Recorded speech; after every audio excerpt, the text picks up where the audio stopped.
13 पंथ और 20 पंथ आखिर में क्या है, कैसे इनकी शुरुआत हुई और इनकी शुरुआत आखिर किसने की, इस बारे में अनेक श्रावक आज भ्रांत हैं कि वास्तविकता आखिर क्या है और हमें वास्तविक में क्या करना चाहिए।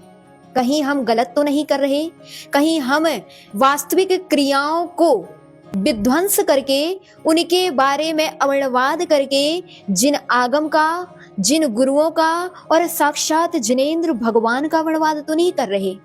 तो सबसे पहले हम समझेंगे कि 13 पंथ और 20 पंथ क्या है। 13 पंथ वह जिसमें सचित द्रव्य से पूजन करने का निषेध है।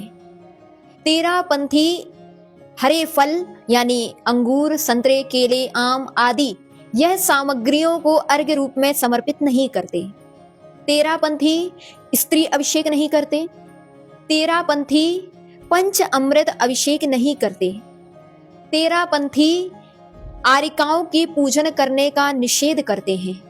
और भी अनेक प्रकार की चीजें हैं जिसको 13 पंथियों ने मान्य किया है। इसकी अपेक्षा 20 पंथी को हम देखें तो 20 पंथी सचित्य द्रव्य से पूजन भी करते हैं, पंच अमृत अभिषेक भी करते हैं, स्त्री अभिषेक भी करते हैं, आरिकाओं की नवधा भक्ति भी करते हैं। अब हम जानेंगे कि 13 पंथ और 20 पंथ कहां से आया। तो 13 पंथ की शुरुआत के बारे में 2 प्रकार के वर्णन देखने में आए। पहली बात बतलाते हैं कि अमरचंद्र भौसा नाम का एक श्रावक जो लगभग 1775 ईस्वी में हो चुका, यानी कि अभी से लगभग 250 वर्ष पूर्व, वह श्रावक या कहें एक ऐसा व्यक्ति जिसने अपने अभिमान के चलते इस 13 पंथ को जागृत किया था। वह अमरचंद्र भौसा जिसने एक विशेष रूप से अपने अभिमान की क्रिया को अन्य अन्य लोगों में प्रस्तुत किया।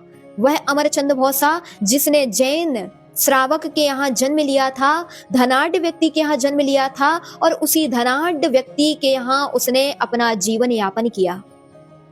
बचपन से उसने समस्त क्रियाएं आगम के अनुसार ही की, लेकिन बड़े होने के उपरांत उस व्यक्ति ने आगम की क्रियाओं को बदलने का प्रयास किया। जब उसने बदलने का प्रयास किया तो लोगों ने उसका विरोध किया, और जब विरोध किया तो उसने और अधिक अभिमान में आकर के इस 13 पंथ की स्थापना कर दी। तब से उसने सचित द्रव्य पूजन का निषेध किया, स्त्री अभिषेक का निषेध किया, उसने पंचामृत अभिषेक का निषेध किया, अनेक अनेक प्रकार की क्रियाओं का उसने निषेध कर दिया। और दूसरी तरह से देखें तो किन्हीं का मानना है कि 13 नियमों को मानने वाले 13 पंथी कहलाने लगे। दूसरी ओर 20 नियमों को मानने वाले 20 पंथी कहलाने लगे। इन बातों को यहीं रख करके अगर हम आगम के अनुसार देखें कि आगम में क्या व्यवस्था है, हमारा आगम इन बातों के बारे में क्या कह रहा है, तो अगर आप सच्चे मायने में सम्यक दृष्टि हैं, सच्चे मायने में श्रद्धावान हैं, तो हमारे लिए किसी व्यक्ति विशेष की बात मान्य नहीं होती, बल्कि हमारे लिए आगम की बात मान्य होती है। और आगम देखने के बाद भी अगर हमारे लिए वह क्रिया पाप लग रही है, वह क्रिया हमारे लिए महान दोष का कारण लग रही है, तो हमसे बड़ा सम्मिथ्या दृष्टि कोई हो नहीं सकता। आचार्य नेमी चंद्र मुनि महाराज ने गौमट सार जीव कांड में बहुत सुंदर सी एक कारिका लिखी, और वहां आचार्य महाराज ने लिखा, सुत्तादो जम सम्मम दर सिद्धंति जदाण सद्दहदी सोचेव हवई मिच्छा दिट्ठी जीवो तदो पहुदी। अर्थात जो जीव सूत्र श्रुत को देख करके भी अपनी गलत अवधारणाओं को नहीं बदल पाता, वह जीव नियमतः उसी समय से मिथ्या दृष्टि है। ऐसा हम नहीं कह रहे, ऐसा आचार्य सिद्धांत चक्रवर्ती नेमी चंद्र मुनि महाराज कह रहे हैं। अर्थात आपने अभी तक जो किया वो ठीक है, आपको आगम का ज्ञान नहीं था, लेकिन जब आगम का ज्ञान हुआ, जब आपने साक्षात आगम को पढ़ लिया, तो आप करें अथवा ना करें, लेकिन कम से कम श्रद्धान अवश्य होना चाहिए। आचार्य महाराज ने लिख दिया, जम सक्कई तम की रही, जमणा सक्कई चा तहेव सद्धहणम, सद्धमाणो जीवो पावई अजरामरम ठाणम। आप नहीं कर सकते वो क्रियाएं मत करें, लेकिन कम से कम श्रद्धा रखें कि यह क्रिया गलत नहीं है। अगर हम आगम के परिप्रेक्ष्य में बात करें तो आगम में पंचामृत अभिषेक करने की व्यवस्था है। आप पद्म पुराण पढ़ लें, उमा स्वामी श्रावकाचार पढ़ लें, आप वशुनंदी श्रावकाचार पढ़ लें, आप व्रतोद्योतन श्रावकाचार पढ़ लें। अनेक अनेक प्रकार के श्रावकाचारों में पंचामृत अभिषेक का वर्णन है। इसी प्रकार सचित द्रव्य से पूजन करने का वर्णन भी इन्हीं ग्रंथों में है। तिलोय परिणति जैसे ग्रंथों में भी सचित द्रव्य से पूजन करने का उल्लेख है।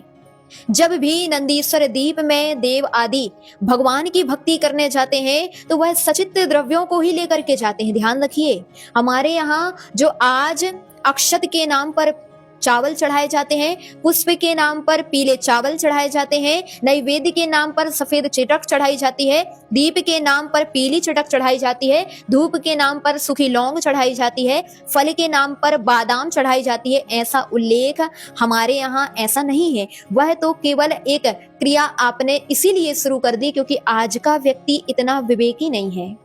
यद्यपि ये क्रिया भी गलत नहीं है, इसके बारे में भी कुछ कुछ ग्रंथों में उल्लेख मिला कि ऐसी अष्टद्रव्य से भी आप पूजन कर सकते हैं। कब?